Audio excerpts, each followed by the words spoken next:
Hi guys, അപ്പോൾ നമ്മൾ ഇന്ന് നമ്മളെ അടുത്തുള്ള കടയിലേക്ക് മിഠായി പോകുന്നു. ഇപ്പോൾ നമുക്ക് കടയിലെത്തിയിട്ട് കാണിച്ചിടാം. ഒരു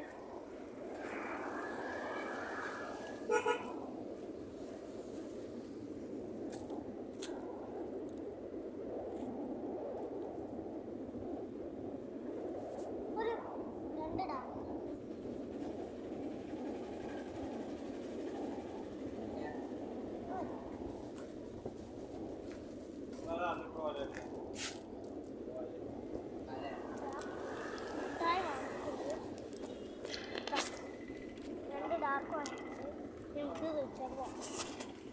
ഇത് ഞങ്ങളുടെ അടുത്തുള്ള കടയിൽ ഞങ്ങൾ ഇതിലാണ് കൂടുതലും സാധനങ്ങൾ വാങ്ങുന്നത്.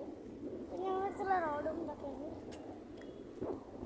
മഴ ആയതുകൊണ്ട് ഇവിടെ ഒക്കെ ആകെ വെള്ളമായിക്കണ്. ആകെ വെള്ളമായി. പിന്നെ വീട്ടിലേക്ക് ചക്ക കൊണ്ടുവന്നിരുന്നു. അടുത്തുള്ള അയൽവാസി കൊണ്ടുവന്നതാണ്.